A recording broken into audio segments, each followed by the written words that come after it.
Okay, we're open for business. So most people don't know this, but I'm going to give you the true origin of pi. Check this out. Back in the day, there was a think tank of people sitting around a table. You know who these guys were: Socrates, Plato, Aristotle, and you guessed it, Steigerwald. Okay, so we're all sitting around talking about different formulas, etc. We're coming up with, and Plato, he says to Socrates and the rest of us, "Look, guys, I got this idea." And we're like, "Oh, what?" He said, "Well, if you draw a circle," right then I knew what he was going to say. So I lean over to Aristotle and I whisper, "Hey, he's going to talk about the circles, the diameter, the circumference." So watch this. Plato says, "Look, guys, if you have a circle, if you take that distance, which we know is the circumference, distance around a circle, you divide that by the diameter, you get 3.141592653 www.com. Okay? Goes on forever. So Socrates, he was like, "Really? That's impressive.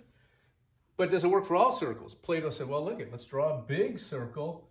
That distance divided by the diameter, 3.14159, etc., etc." And Aristotle says, "Well, that's kind of cool. Does it work for little mini-me circles?"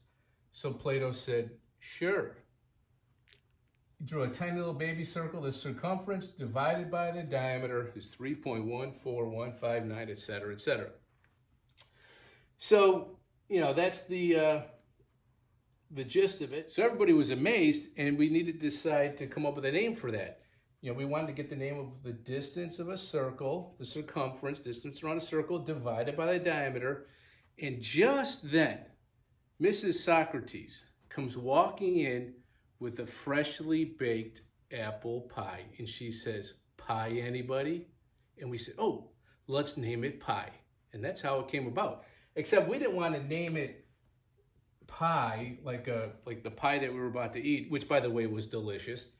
So we said, let's change the name to Pi, just P-I. So we said, wouldn't it be cool if we came up with a little symbol? So we thought about it for a while. Mrs. Socrates put that pie right down in front of us. And on that pie, you know how you put the little slits in the pie so the steam comes out? She put down the pie and she put little slits like that. And we said, bingo, that's the symbol to represent pi. True story. Now let's take a break.